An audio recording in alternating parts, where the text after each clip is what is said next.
Welcome, ladies and gents, to this Zoom Masters competition tips time. I'm not going to tell you how to do everything. I'm just going to give you some guidelines to what I think you need to bear in mind, because the world has changed. Again, as it does quite often when we are playing with Zoom. And there are some rules that have changed. So read the rule books, always a good piece of advice. Even if you're not the chief judge, always a good idea to read the rule book. If you're a contestant, it's a good idea to read the rule book. There might be reasons why some of your other competitors may not be valid, or you may not be valid. And I can tell you from experience, you don't want to find out after the event. It's very embarrassing. So we're going to do some very simple slides here. Pipe up if you want to say something. If you want to say something and you don't want it to be seen in the recording, then just put it into the chat. I have the chat up. I'm not going to have my camera on because my head's whizzing around all over the place and I don't really give good body language and I'm zooming all over the place. So the first most important thing, dear Zoom Masters, is please prepare. Better still, have your preparation also done by your contest chair. The rule for you're allowed to prepare a week, 2 weeks in advance has been there since we went online. Clubs don't like using it because they feel they have to meet somewhere else. Quite frankly, dear Zoom Masters, remind the contest chair that most clubs that run the meetings between the judges and the contestants to make sure they know the rules, to draw lots to see who's in which order, and they do all that half an hour before the contest starts, will almost certainly start the contest late because it will not go to plan. Once you're chasing your tail in a club meeting, it's not a good atmosphere to be in for anybody. Everybody's going to be watching the time. Your audience is going to get sad because they're waiting to watch some TV program afterwards. You can lose a lot of energy if they're all ready to start at 7:30, for instance, and at 7:45, you're still saying, oh, we're just briefing the judges. We won't be long. And as Zoom Master, you will get blamed when it's not your fault, but you will get blamed because you're the person that's going to pipe up.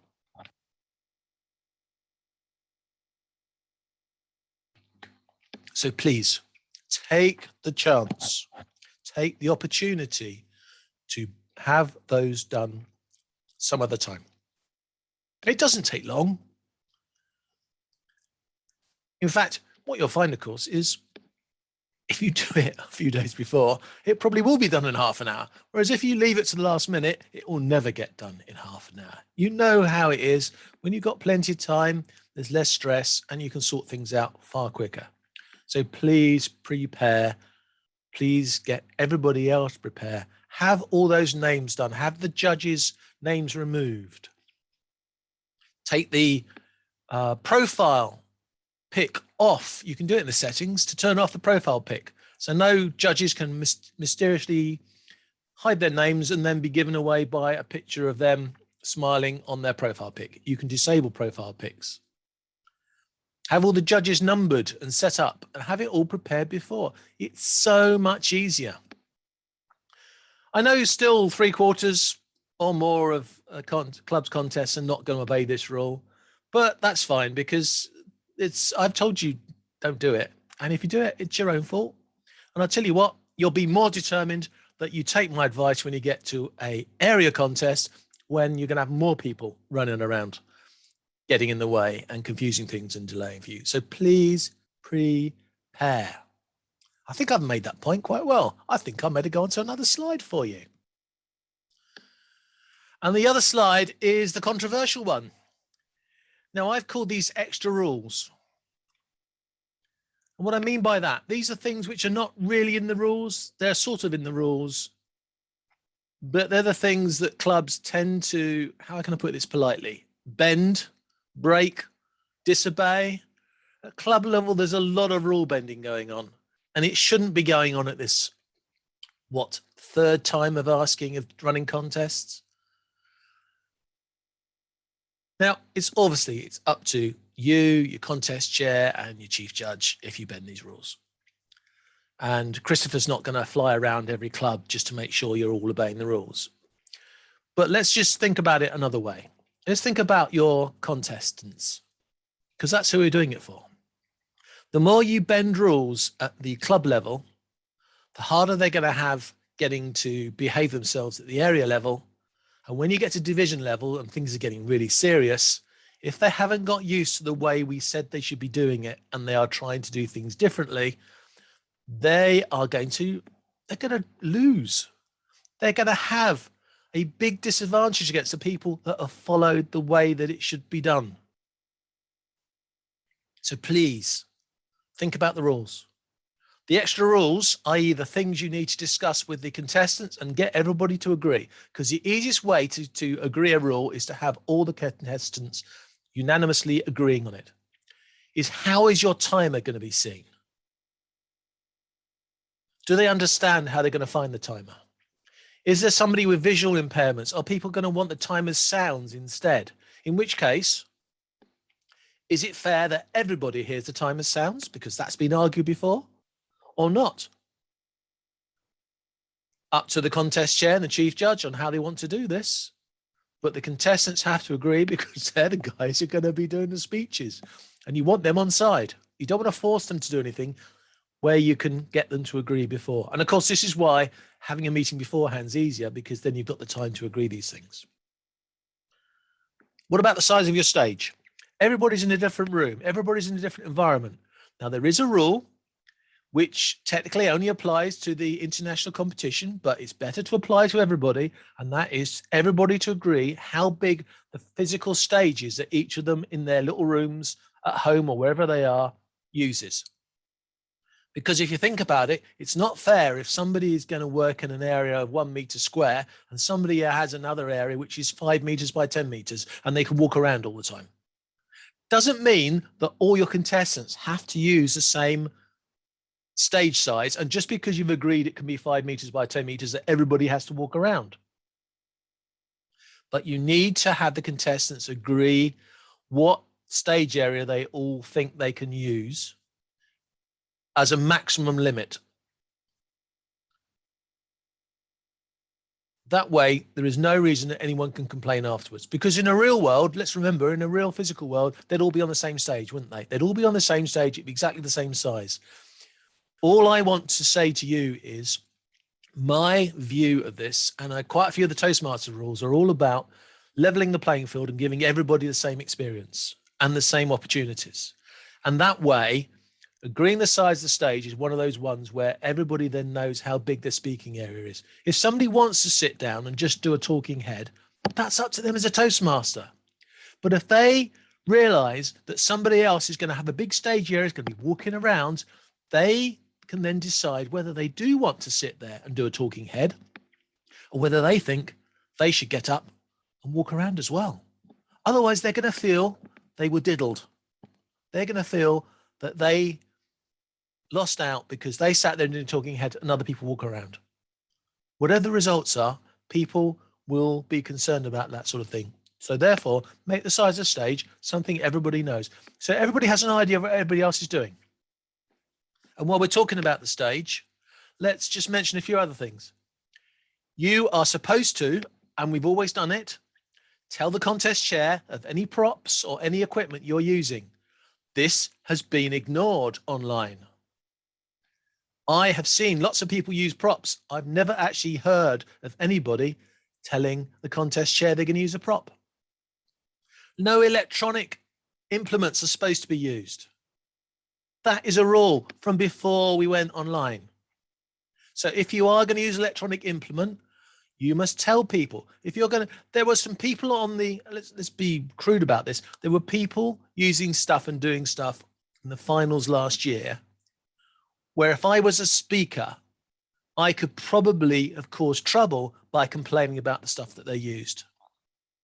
If they had properly agreed it with the contest chair and the chief judge, I wouldn't have an argument. But if they hadn't, I could have got them disqualified, or they could have lost points because of they were using the equipment that they hadn't validated. Now, when I say electronic just briefly, implements, John, can I make a point? Please do, Christopher. Comment on the size of the stage. So yeah. I have seen contests where it has been announced that people should be disqualified for going outside the speaking area. This is not written in the rules. The rules say that the judges should take it into account. So the contest chair should announce what the speaking area is, and as John has said, that should be agreed. And if the speaker goes outside the speaking area, then this is a matter for the judges to use their judgment about how to penalise the contestant for doing so. It is not a disqualification matter. But clearly, if speakers go outside the speaking area, the judges should take that into account in their judging. Yeah, because in the same way as if you walked off the stage in a physical contest, we wouldn't be able to see you. We wouldn't be able to see your gesticulations. So how are you, as a contestant, going to give a great speech? Can I ask something? What if the contestant blacks out the screen as the runner-up did in the final this weekend? Again, that is right. Let's look. Could you have done that in a physical stage? No. Right. So I would say, contestant, I would avoid doing that, because you've just taken away your face, you've taken away your persona. If that's the way you want to close it, fine. But there's a lot of points for body language, for movement, and all those sort of things. If you're blocked over the camera, firstly, I would say you couldn't have done that at a physical competition, so you've done something that's different. If you're trying to do it to make a point, fine. But we can't see your face, we can't see gesticulations. The longer you have that camera covered, the longer you're not facing the camera, the longer you're in shadow, so we can't see your face, the harder it's going to be for those judges to give you those points. It's as simple as that. But there's one electronic device that I'm really unhappy that people are using, because I know they are. They're using their own timers.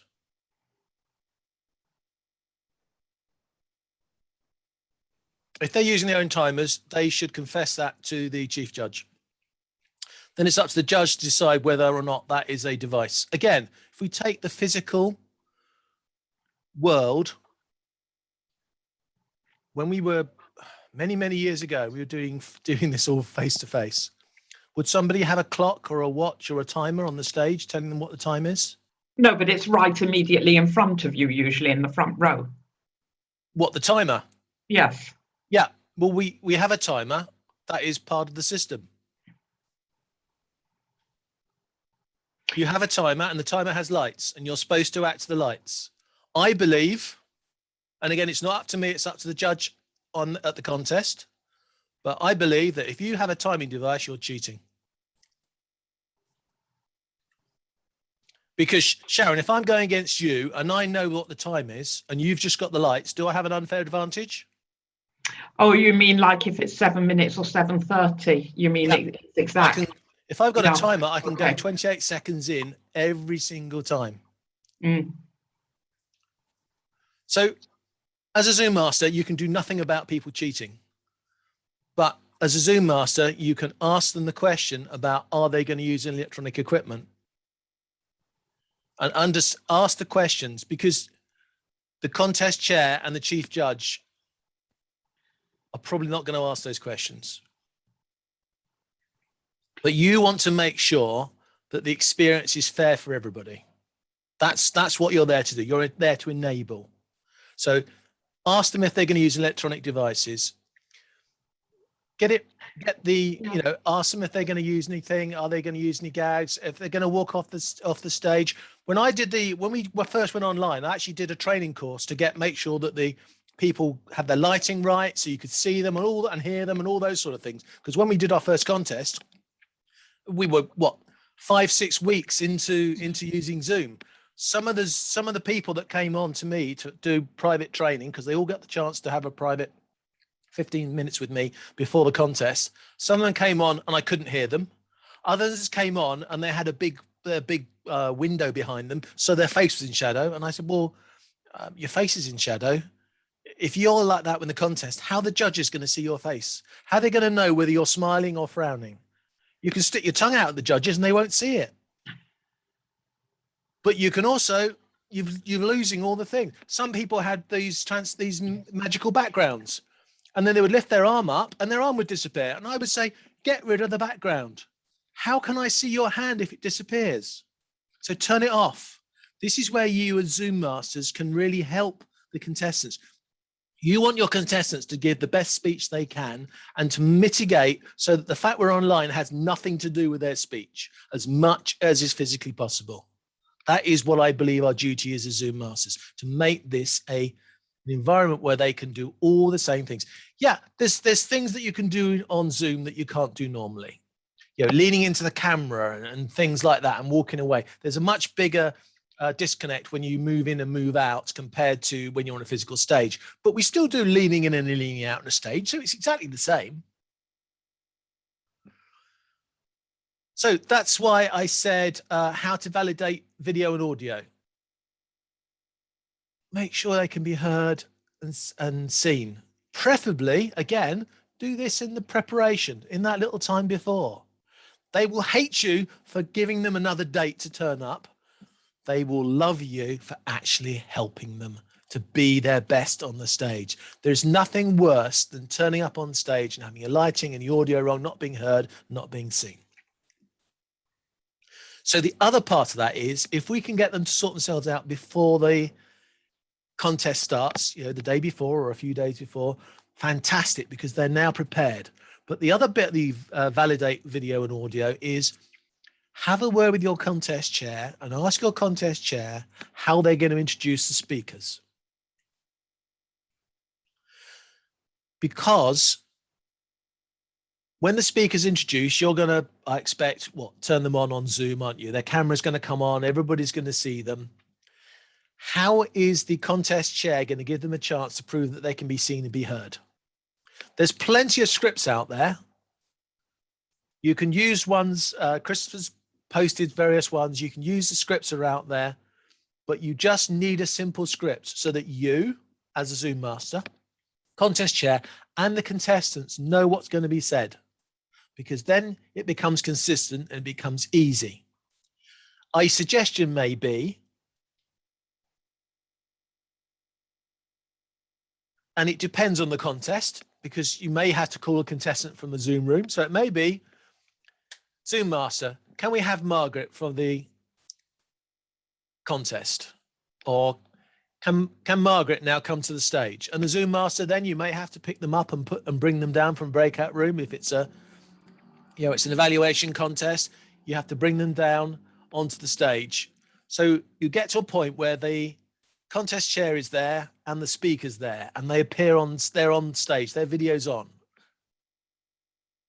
What's the contest chair going to say to the person? Because if they just announce them, Margaret, how I love knitting, Margaret. Oh, Margaret's going to think, well, I don't know if anyone can see me or hear me. So there has to be some extra communication. You want to check that they can see, pin the timer. So I would personally, as a contest chair, and yes, I haven't done contest chair. I've done Zoom master and chief judge. That was an interesting way of running the world in a club competition. But you must have some sort of set script so they know. So it might be along the lines of, Margaret, can I can see you. Oh, your camera may be turned on. Zoom must pull you down. Your camera's turned on. And I say, Margaret, I can see you. Can you see the timer? And when Margaret says, yes, she can see the timer, I know two things. I know, firstly, she can see the timer. And secondly, I know we can hear her. So I don't have to. So I can say, I hear you fine. Are you ready? Now, You would have whispered that on a physical stage, but we've got to say it openly on Zoom because we're all here on Zoom. If she says she's ready, you can assume she can see the timer. She's in the right position. We know we can hear her. So there's no reason why she can't start her speech. So now you can introduce her speech.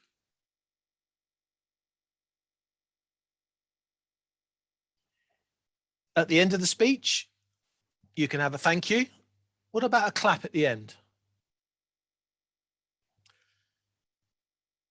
It actually makes a big difference to clubs that are using it. I've put it on the YouTube channel. There is a audio of a applause. It's actually 11 versions of me clapping. You could possibly put that at the end of every speech. Be careful what I just said there. Put it at the end of every speech. If you're going to do a clap, it's got to be consistent. We have to be consistent for the sake of everybody, so everybody knows. So you're going to do a clap, have it at the end of every person's speech. When they say contest chair, give them a little applause. And this applause is only about 5 or 6 seconds, but it's nice. It breaks it up. Gives a chance to the contest chair to draw breath and turn their video on, because they probably don't know when the end is until the contestant says contest chair. So that gives them a little bit of time, puts a bit of energy into the room because there's been some applause. Practice it before if you're going to do this, but you can share your sound and do this. If you are going to do a sound, make sure you've got no other computer programs running like Outlook or email. We don't want any other sounds appearing at random times either.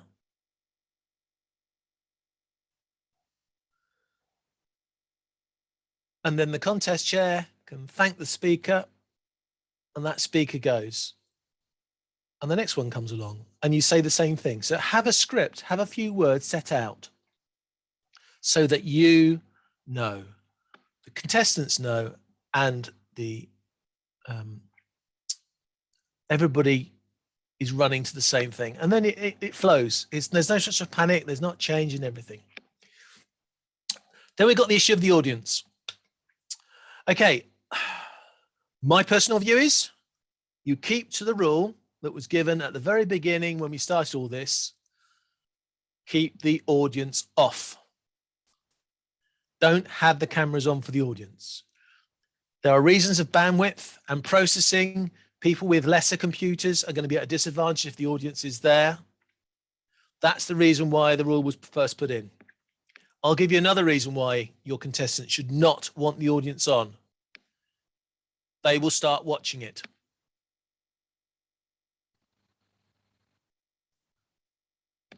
Look, I'm watching the audience. You're over there. I'm watching you.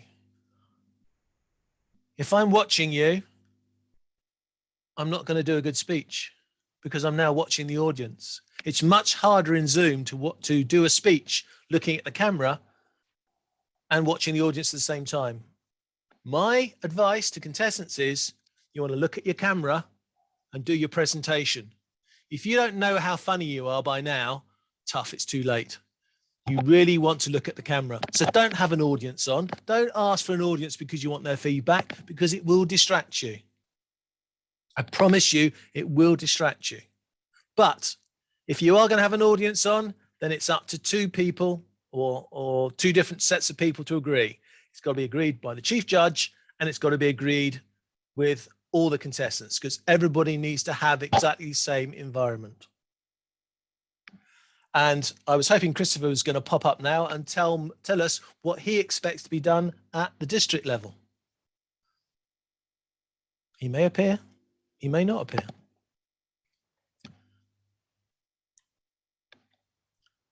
Will there be an audience at the district level? I think so. That's a very good question to which I haven't formulated an answer yet. But to echo what you said earlier regarding making sure the contestants are there, the key thing is to be fair and equitable to all the contestants so that they all get the same bite of the cherry. And you would absolutely hate it for somebody to get disqualified or not present their best just because they hadn't turned their audio on. So the key thing, in my view, is to make sure that you allow the contestant to present at their best. So and have an equality of arms. So you make sure that they're all speaking, make sure the audio is working before, particularly for the table topics contest, before you announce the question. Custom claps at the end of the speech, I don't. Again, is equal. I've just put the timing requirements as in the rulebook for visually impaired contestants in the room. If people have technical issues that mean that they have issues seeing the timer, as long as all the contestants and the chief judge agree, I don't see a problem with audio cues. And regarding the audience, again, as John said, regarding bandwidth, some people don't live in central London with gigabit Ethernet. So clearly, we need to try and ensure some equality, and therefore my current suggestion is that you do it with the audience off, because that's the Toastmasters International guidance.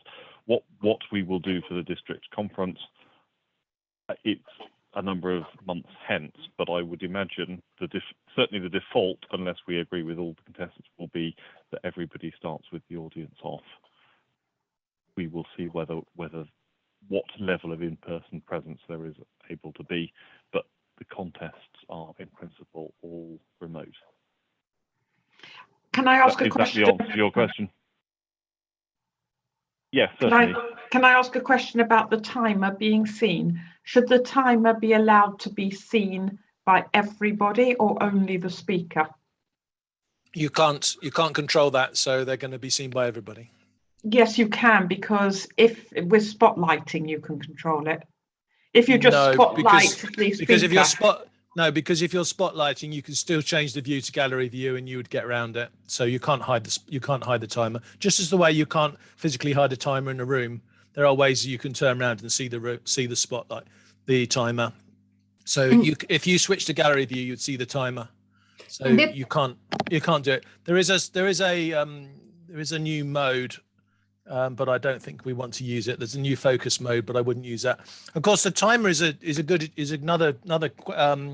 another feature of what goes wrong if you decide to have a whole audience on the screen.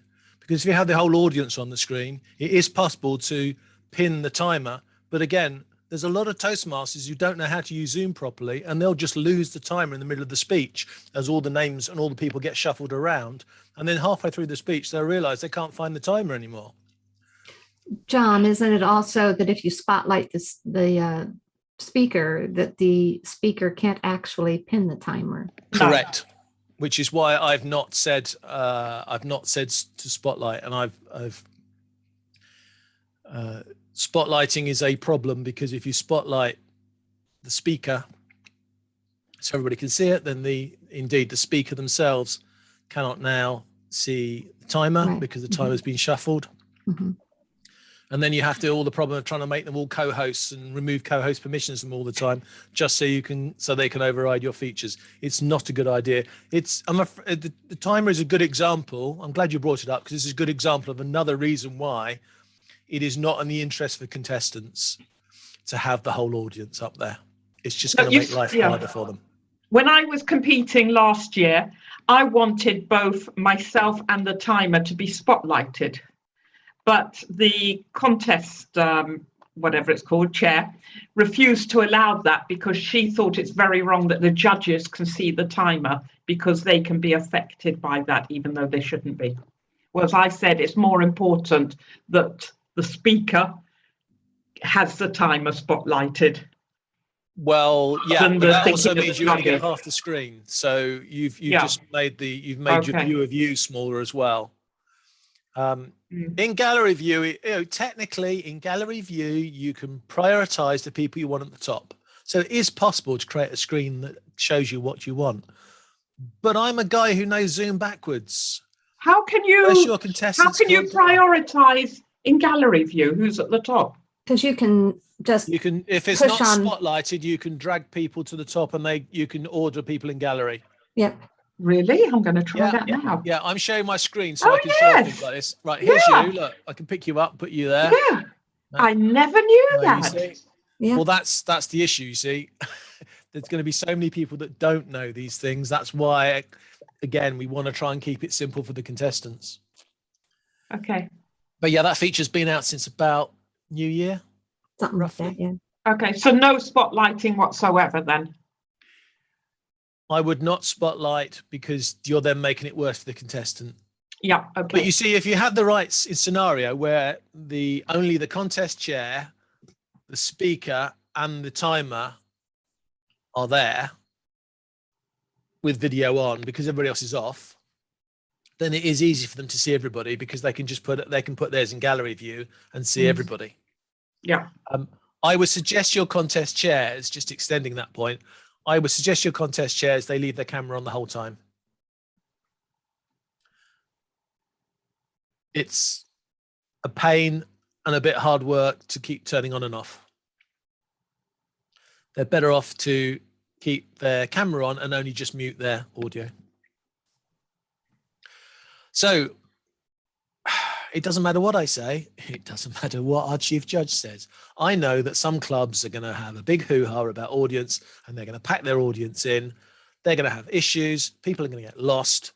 And when they get to the next level of the system, they're then going to be lost behind. And I just don't, please, Toastmasters, just don't have an audience on. Don't have an audience on. And also, to be honest, what you should really do is just pin the timer. Because if you have yourself on there, you start looking at yourself as well, and you take away the eye contact. Put the timer on, so you'll see the colors out the corner of your eye. You'll be able to stare into that lovely little bot there, which I can't remember where it is there, which is your audience. And then you're playing to the audience. You want to see yourself if you're using prop. No, if you're using prop. No. Because it's hard to see if you're holding them high enough, low enough. No. Nobody on the internet, whether you're doing a contest, whether you're doing a YouTube video, nobody on the anywhere should be doing that. And I will show you why, and this will get you really popular with your contestants. What you've got to do is understand your stage. So I'm looking into the camera and I can't see myself. But if I prepare by working out where I'm going to sit and putting my camera on and looking at the video of me, and I work out where my stage is, how far can I push my hands before they disappear out the camera? If I work out my stage around me, from that point onwards, I have no excuse to need to look at myself. Ugly face anyhow. I don't have any reason to. I know how big my stage is because I've practiced it before. I know how high I can put my hand before something disappears. Maybe I want to put something out of reach. You know, there might be a prop that I put out of reach, so I don't want it to be seen. So again, if I know how big my stage is on that camera, I can put something out of reach so I can say, you know, do some magic and suddenly, oh, wow, it's appeared. You know, you want to know your stage. You don't want to be looking at yourself, because once you start looking at yourself, you lose that eye contact. And I can tell you that's a big scoring point when it comes to contests. We tell everybody in the physical world, you know, to look around at your audience. Your audience is just one little pop, one little dot where your camera is. And I can tell you from experience that I will deliver a much better presentation, be more connected with my audiences and the judges if I concentrate on my camera. Zoom Masters, become a hero. Tell your contestants that, and they are the ones who will let you know. My custom clap is on the YouTube channel of District 91 and various other places. I'll put the link into it in a second, which shows, you see, that I've been naughty because I've been glancing out the corner of my eye and looking at that chat. Okay, we've only got a few slides and we've got plenty of Q&A, so don't worry, put your questions in there. I will get to them. We've sort of talked about this already because you've asked some great questions. If you use Spotlight, you're going to lose the timer.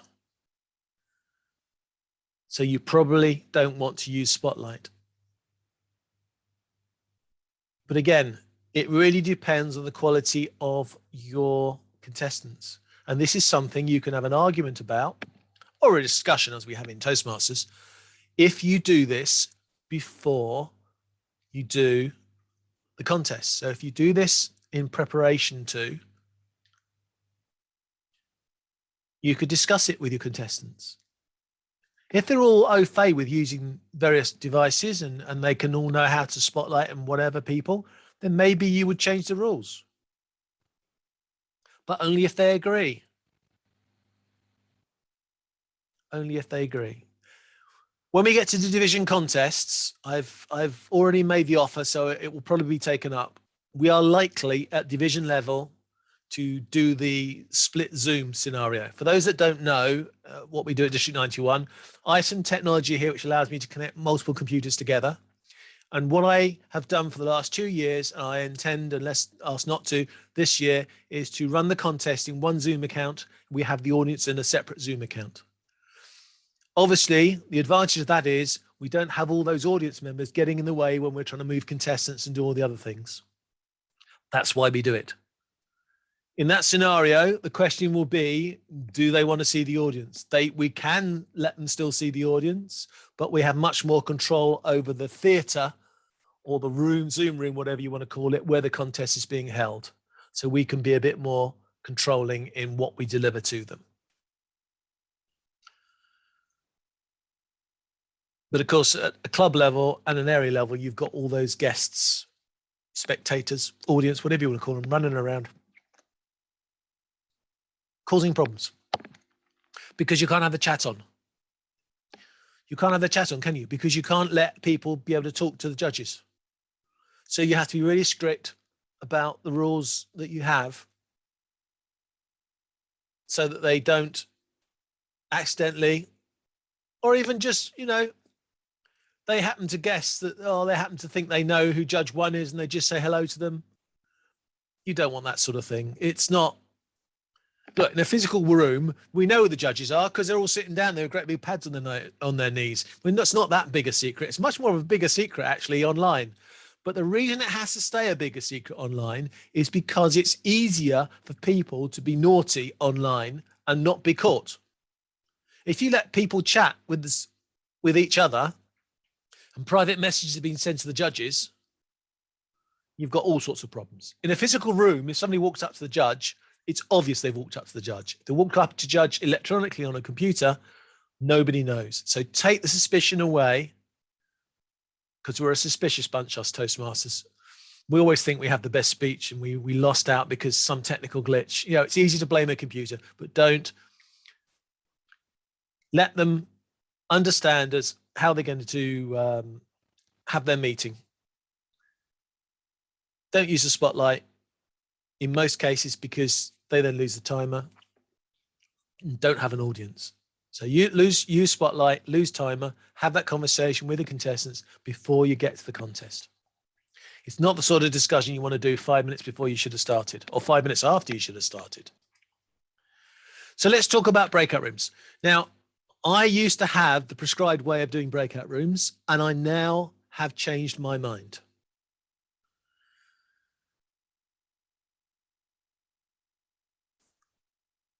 It's all to do with the control. The good news is it's not just a Zoom master now that control breakout rooms. So you can have an assistant Zoom master who also, if you make them a co-host, they have control on breakout rooms. That's good news. The bad news is it also gives the opportunity for people to interfere with your breakout rooms and break the system.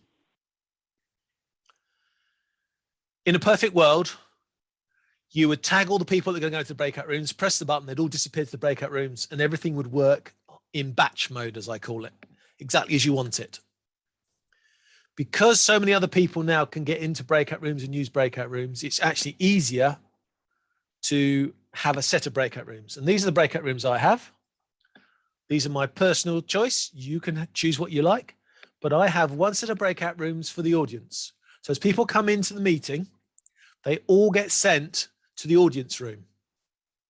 The contestants that come in go to the contestants room. The judges come in, go to the judges room. Timers go to the timers room. Chief judge, you make a co-host and they can go anywhere they like. The contest chair, you make a co-host, they can go there like, and you've always keep a spare room for what you don't know is going on. If you get somebody who comes in, you don't understand who they are, you may want to send them to the spare room.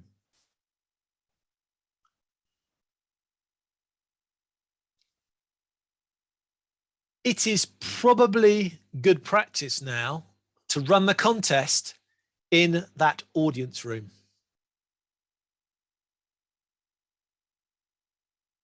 You can run it in the main room, but there are advantages in running it in the audience room. The main advantage of running the audience room is if anyone drops out of their room because they're either their system crashes or they're just being mischievous or they just don't know what they're doing, they will drop into the main room. If the contest is in the audience room, they will not drop into the middle of the contest with the potential to obstruct and cause trouble. Although, of course, if you've got mics off as default, the chat's off, and video off as default, and you have to turn them on, you are pretty safe. But a lot of people now are running the contest in the audience room.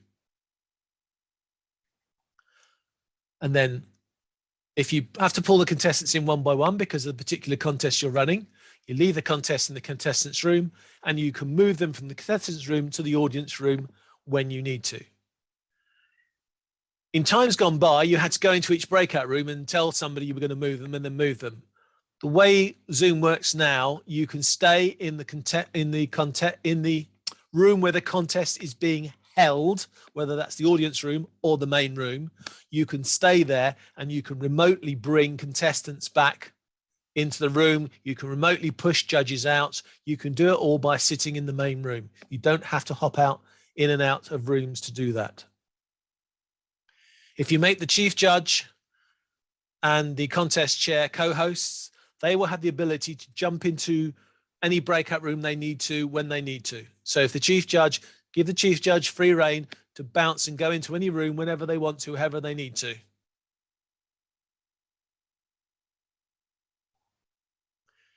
When you get to the end of the contest, you might want to give ballot counters the ability to move as they want so that they can go and do their counting. I have a separate judges and timers and chief judge room for this reason. The judges are all in one place. Some people have an extra room for the tie-breaking judge. I don't see that that's really needed as such, but some people prefer to do that. The timers are in a separate room, so the chief judge can confer with the judges and then go to see the timers, because the chief judge should get the votes before they know if there are any disqualifications. Don't tarnish the competition by doing it the wrong way around. You should get the judge first, then the timers can tell you if there's any disqualification. You don't want the timers in the same room saying, oh, judge, you don't need to vote. You don't need to vote for them because they're over time. Supposing there's a dispute about the timings. So keep them separate. Make life easier for your chief judge. Keep them separate and give the chief judge their own room so that they can go into their own room and have a conflab with their ballot counters and decide what they want to do. And if they need to, if there's a dispute and they need to call somebody in, then they've got a room to have that conversation in. They can go back into the judge's room and if there's a dispute or there's a challenge, they can go back into the judges and discuss it with the judges, and then they can go back into their chief judge's room and decide what the ramifications of what they've just done and do they need to change the score or whatever. They can do that. Keep the judges in the judge's room. The judges seem to get bored for some reason. They want to go up in the main room. Keep the judges in the judge's room, because if there's any disputes, you don't want them waffling off, going to see other people or getting lost. Leave them, keep the judges in the judge's room. Keep the timers in the timers room. Give the chief judge a room their own.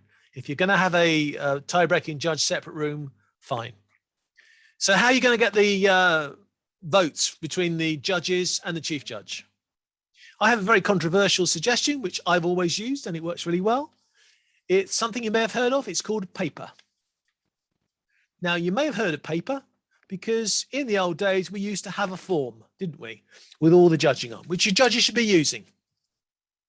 And the bottom of that form was always a little tear off to say, you're 1, 2, 3. Well, I have a really silly idea here. Why don't you let the judges write on their bits of paper, tear off their 1, 2, 3, and then hold it up to the camera. This is don't be cute or clever, be clear. Little reminder for me, get them to hold up their piece of paper. Ooh, but can't the other judges see? No, because what you do is you ask all the judges to turn their backs on the camera. Then one by one, you say, Judge 1 can have your votes. Judge 1 turns around, holds up their votes. Chief Judge and the ballot counters can clearly see what's being held up, and they can write down their independent votes. And then the next judge can do the same, and the next judge can do the same. You don't have to do it this way, but I suggest you do it this way because it's cleaner. You don't have to have WhatsApp messages, you don't have to have email messages flying around. Everybody can clearly see what the votes were. It's far easier, it's far quicker. And all you've got to do is ask the judges to turn their back while you do it one by one. Simple as that. And you haven't got the opportunity of somebody sending an email, getting missed, or messages not getting there, because let's remember, your chief judge and your ballot counter should independently see the votes. You don't want one telling the others. They need to independently see the votes, because that's why the ballot counters are there, isn't it? They're there to independently verify the votes. So if it goes an email to the chief judge and the chief judge forwards it, or they then have to BCC everybody, it's too complicated. Just use a piece of paper. Other methods are available, WhatsApp, etc. If you want to use those, that's fine. But as a Zoom master, I would suggest to my chief judge, let's use a piece of paper.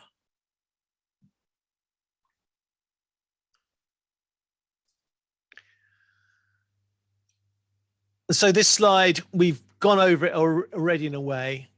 Have a script, have a process, know how people are going to come onto the stage, go off the stage. You're going to turn them on, turn them off. Have a rhythm to it. It's so much easier to control as a Zoom master. It's so much easier for everybody to know what's going on. Yes, Christopher. John, so regarding votes, I think the key point you made, and I completely agree with, is that the ballot count, the judges should not see each other's votes, and the ballot counters should independently get the votes and verify that they have independently got them. So I personally prefer email, I think, but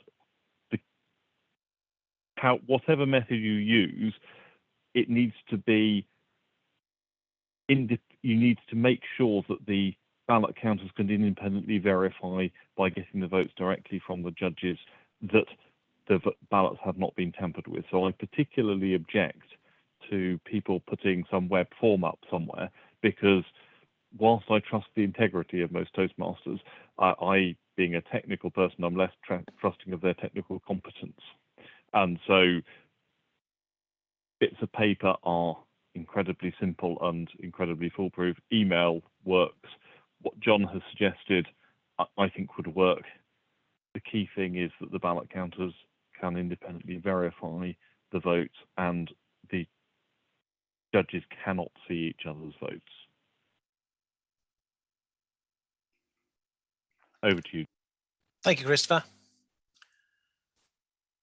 So, dear Zoom masters, have a script, have a process. Everybody knows what's going on, because if you're all in a room together, I could nudge you, I could wink at you, I could give you an okay. I could even walk over and whisper something in your ear.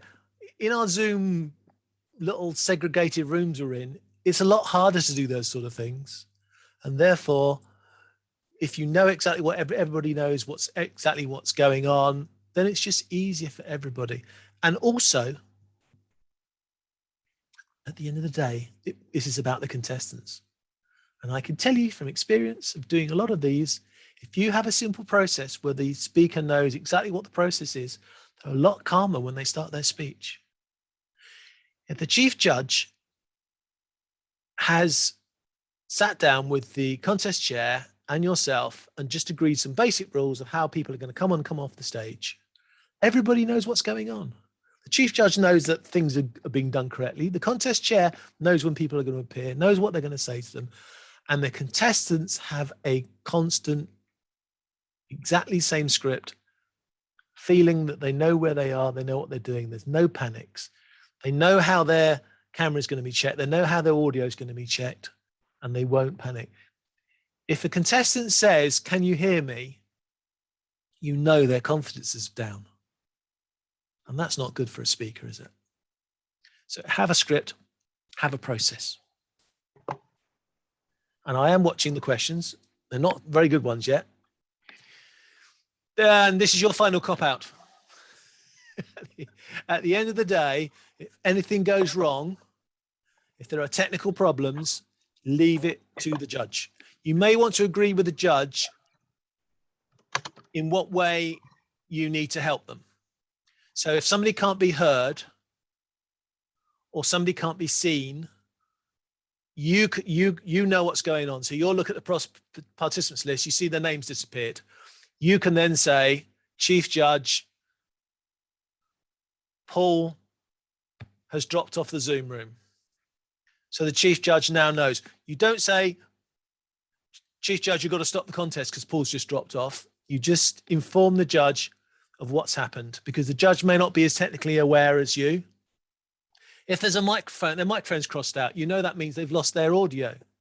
So you could step forward and just help the judge if there's a technical problem that's obvious. But if, and they, like that, if their audio starts breaking out, personally, don't step in. You'll interrupt the speaker, who probably doesn't know their audio cut out. Let the judge be the judge.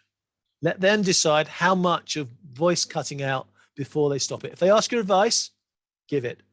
But if the judge sees a lot of audio cutting out, it's up to them to decide when it's too much and they need to stop the speech. And please remind the contest chair that in theory, the contest chair should remember the last 3 or 4 words the contestant said and remind them of it before they restart. Frankly, I haven't seen anybody do it right, ever. But that is what is supposed to happen. That was the advice that was given by Toastmasters at the beginning. It's pretty hard to do anyhow, because it means in theory the contest chair's got to remember their last sentence the whole time in case they drop out sometime. But what I'm saying is, don't just let the contestant come back and have to start from cold. Have a talk to the chief judge and the contest chair on how you reintroduce somebody once they've had technical problems. And remember, the timer needed to stop their clock. They probably won't do that either. So keep an eye on the clock. If you see a cutout and you think there's going to be a problem, start watching the timer to make sure that the timer stops the clock, or you know what the clock was when the timer's stopped. Sorry, I'm putting all this on you, but the contest chair is there to introduce everybody, and they've got their work cut out doing that. The chief judge is trying to make sure the contest is running.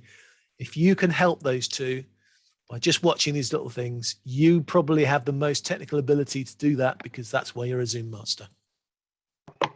You're saying then that we should time as well in case there's a problem, because otherwise we don't know what the timing is.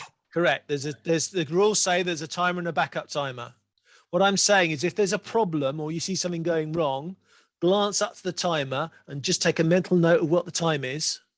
So if the chief judge stops the time and the timer doesn't realize and just carries on counting, they're losing seconds for the speaker. So if the chief judge decides to stop the clock or stop the speaker, make sure you've got a mental note of what that time was, so that they get a fair crack when they return. I'm sorry, but we no, because we only see the timer's cards. We don't see exactly what time they're up to. Sorry, yes, I record the time, but make sure the timer stops the clock. Okay. Make sure there's ability to know what the time is. I keep the time so that if how can I put this politely? I keep the time because if the timer doesn't stop and says there's only 32 seconds left, and I'm saying there's 50 seconds left, that's a big enough discrepancy that I might want to mention it to the chief judge or the contest chair.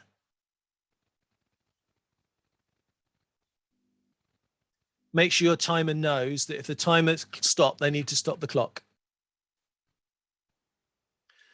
And I'll just mention this. I don't know if Christopher's going to make comment on this. My reading of the rules is that when the timer restarts the clock from wherever it stopped, they continue doing the timing as before. They do the red. At the time they do the red, the speaker gets the usual 30 seconds that we all get for go over the red.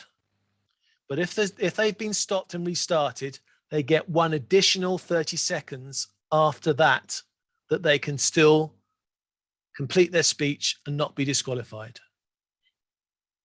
The lights do not change.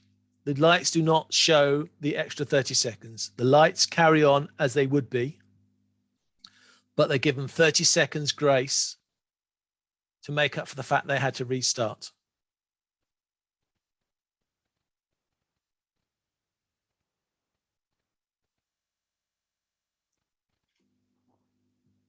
And Susan, yes, this presentation will be on YouTube.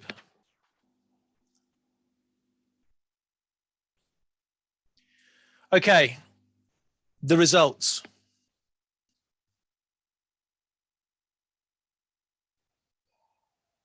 Do you know what? I'm going to try not to swear now. But Toastmasters, make it exciting! Make the results interesting. Please, please make them interesting. This is a big, big, big, big moment for your contestants. Make it exciting. Work with the contest chair to make it exciting. Have some PowerPoint slides for the names of them or whatever. You know, have something, make it exciting. Work with the contest chair. Maybe they want to read out the results and you'll have a screen, you know, with a 1, 2, 3 to go on the screen and do a screen share, a PowerPoint slide. Do something, but make it exciting. Don't rush, you know. Third place we had Mary, Moira was second, Sharon was one. We're a bit late now, running on time. Thanks very much, bye. No, come on, make it interesting. It's something that they've all worked hard for. So make the results interesting within the abilities that you have, within the abilities the contest chair has, but make things interesting. In the contest that I'm involved with, the chief judge gets all the results and then has a way of getting the message to me. So I can then create, so I pre-created a PowerPoint slide or a PDF, and all I need to do is cut and paste in the name of the 3 people. And then have some sort of process of how they're being introduced. And this is where you can do your spotlighting. You can spotlight, well, you could spotlight the third, second, and first, put them all on the screen with the contest chair. If the chief judge is introducing it, have the chief judge spotlighted, have them all on the screen, all happy. Make something of it, please, because they've worked so hard. This is your chance to show off as well as Zoom Masters. And any worries or concerns or worries everybody's had are going to go away if they have a good results time, because it's a celebration. And at this point, I'm also going to make combat recordings. I don't think District 91 would be happy. I can't talk about other districts, but I don't think District 91 would be happy if you recorded the contest and put it on YouTube. I don't think anyone would be happy, to be honest. But on the flip side, I don't think your contestants would be happy if you, or put it another way, I should think they'll be overjoyed if you recorded the contest and gave just them copies of the recording. So they have a copy of their recording, but strictly tell them can't be publicly put anywhere, certainly until at least the next round has gone through. And if they lose at the next round, then they could put their video wherever they like then, couldn't they? Because it doesn't make any difference. But they shouldn't put their recording publicly. But if some of them want to have a recording, then you've got 2 options. You can record a copy for everybody and then make it available to them, or you could give them recording rights so they can record their speech. But remember, once the results are announced, game over. The results have been announced. Watching somebody else's recording, finding they made a mistake, wanted to set up, wanted to complain about something. Once the results are announced, it's over. I have heard of possible changes to that about being some sort of time span, but as far as you're concerned for now, once the results are announced, it's game over. So just a small caveat to that, John. I was waiting for that. Once the results are announced, it is final. However, if the chief judge gets it wrong, and then while in the process of announcing the results, the ballot counters can say, the timer can say, "Hang on a sec, you've got that wrong." As chief judge, the first time I did it, I managed to announce the right results for the wrong contest. So you can correct yourself, but as you quite correctly say, once the results are announced and final, they are final, and they should not be changed, or they cannot be changed. So yes. So once the results are announced, it is final. Exactly. Yeah. And I have seen somebody read out the wrong results or get the names wrong. So yeah, once the correct results are announced, it's final. It's the reason we have a chief judge, you see, to keep us on our toes. And this is also the reason you have a couple of ballot counters to just keep track on these things. And I would very much encourage chief judges not to get stressed over, we're running a little bit late, we need to get the results out. The important thing is to make sure that you get the results right. Don't put yourself under undue pressure to get the results out at a particular time. You need to make sure, for the competitor's sense, that the results are correct. But again, that's a very minor caveat to watch on this. And while you're waiting for the results, then your contest chair can interview the contestants. Might not be so interesting at a club level, so maybe you don't want to do that, but do a table topics. Do something to get the audience involved. Do something to get them off their metaphorical back seats, and get them involved doing something. So run an impromptu table topic or something to keep them entertained and make them, feel that they've done something. Just don't do anything table topics related. Don't try and be clever and do anything table topics related that has anything to do with the contest or the contestants, for obvious reasons. Right. Now, have you been typing, dear Toastmasters? Because I'm going to have a look at some of the comments you've made. You haven't made many, have you? Come on. I must have missed something out that you need to know about. Protocol around screenshots. That's a good question. The protocol around screenshots is, well, technically you can't stop anybody taking a screenshot, so there's nothing really much you can do about that. But I would certainly stage some screenshots. In other words, the results at the end, I would have, as I said, the chief judge, the contest chair, and all the contestants on the screen, so everybody can thank them and congratulate them or whatever. And the contest is finished now, so you can let them turn on their cameras or whatever, let them turn on their microphones. You can do whatever you wish to do within reason. And I would have a time for them to have photos taken. Look, it's your club competition. There's nothing wrong about you being proud about your contestant that's gone through. There's no problem with that. No problem celebrating that your contest is finished. It was a great contest, and here's your 1, 2, 3 or whatever. Any thoughts on attempting a hybrid contest? Oh, that's easy. My advice on anyone doing a hybrid contest is don't. That is my advice. I don't think it can ever be fair. Even if you're a corporate with great big screens and cameras and everything else, I can never see a way that a hybrid contest can be fair. I think it's a bad idea. But at the end of the day, if you as a club wish to do that, that's fine. But I can't see how it can be fair for the contestants when physical ones and then where the judge is going to sit and there's just too many things which make me worried that people are going to feel that it's unfair. They may think it's a great idea at the time, but if they don't win, they will decide it wasn't a good idea after the fact. I would avoid hybrid contests if really possible. I think there's nothing wrong with a hybrid meeting, but I wouldn't have the contestants in different types of stages. Either they're all online stage or they're all physical stage, but I wouldn't have some physical stage and some online stage in the same contest. I think that would be, I just don't think that would be a good experience for anybody. at a District 91 level, as the great Diane Richardson has popped up and obviously finished her supper and says, there's been a decision that all area, division and district contests will be online.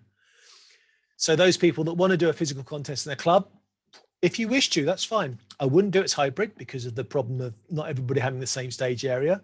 But bear in mind that if you do it physically, whoever wins is going to have to compete in an online environment at the next level.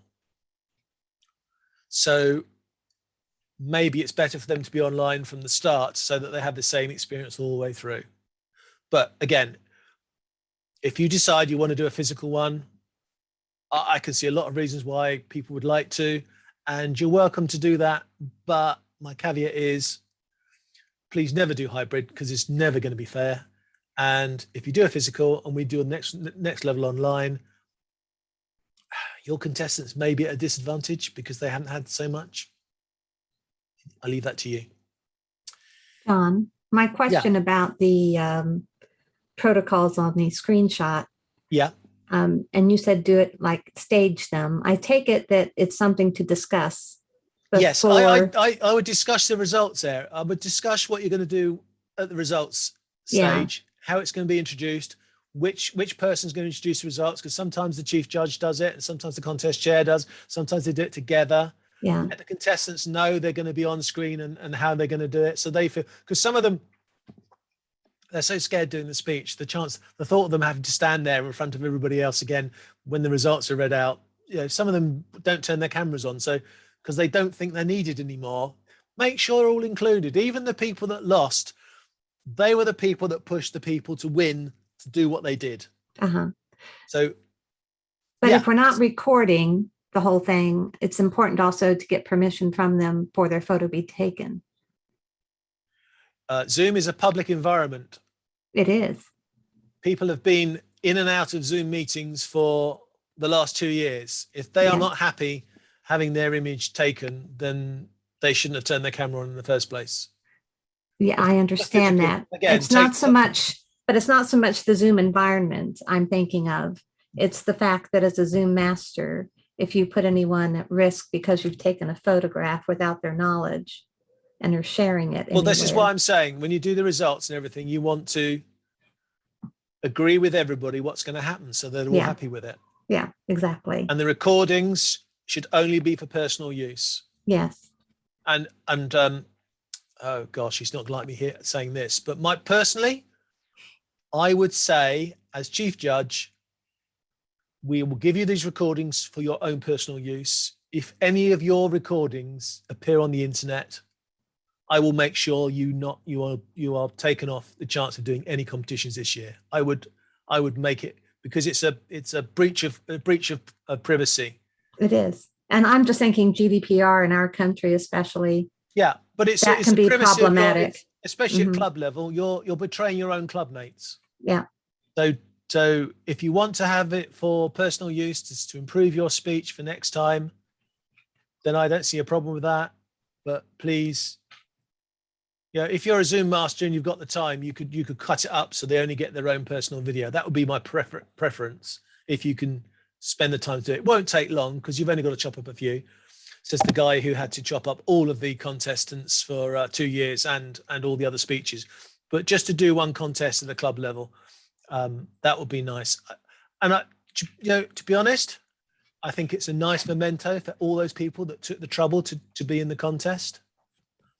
I think it's also our ability of whether we can cut up the recordings, because I'm not sure I have the editing skills to. No, but there may be someone in your club who will be prepared to do it. Yeah, or I'll just send it to you, John. I'm not doing all the videos. Do you record table topics as well? And evaluations? Because there it's nice to be able to hear the ones that have gone before you. Yeah, we offer to record for everybody. We record most of our club meetings. They never go public either, but members have access to those, to the entire meeting if they want to check how their speech was or rehear an evaluation. So yes, I think that's an advantage of Zoom. But to be honest, I can't put my head in it, it's the other room, but we have a camera, we have a video camera at Epsom Speakers. And when we used to be physical, we used to record all the speeches of all the speakers and then put it on YouTube so that on a private link so they could see their video. So we did recordings of speeches before we even went online. So for us, it's just a natural what's it to carry on. Let me see if I can see any other questions here. Yeah, hybrid. Apologies to Mary for shooting down hybrid, but I just can't. I just have so many reasons why I don't think it's going to be fair. Just interestingly, I was asked a long while ago whether we could have a hybrid contest at division and district level. Was it possible? And I said, yeah, it's possible, but it's not fair.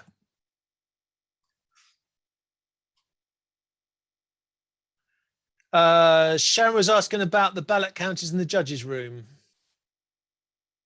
Yeah, I have a separate room for the ballot counters so that they can join the. Now, of course, it depends how you're doing it. If you're going to send emails to people and all that sort of stuff, then there's no reason the ballot counters need to go into the judges' room. Chief Judge can go in there and just make sure they've got no problems, no issues, and then can join the ballot counters in the ballot counters room. If you're going to write it on a piece of paper and show it, then the ballot counters join the judges in the judges' room. When the judges have finished, when the judges have said they're ready, and they're ready and everybody's got their votes done, don't rush anybody, it's not worth it. Then the ballot counter and the chief judge can go and join the judges in the judges' room, get their votes if they're going to do it on camera, and then leave that room and go to their ballot counting room, and therefore they can talk because they're in a private room with just the three of them and nobody's there to overhear or distract or cause any problems one way or the other. But please, as I said, try and encourage the judges to stay in the judges' room until the contest results are ready, because it's a right palaver trying to get them back into the room and all those sort of things. Any more questions? Right, well, what I'm going to do is, because we're over time and I have another webinar to do in 15 minutes, not to put any pressure on myself, I'm going to stop the recording. I'm going to thank you all for taking the time to come here, even on a bank holiday. This will be up on the internet sometime tomorrow.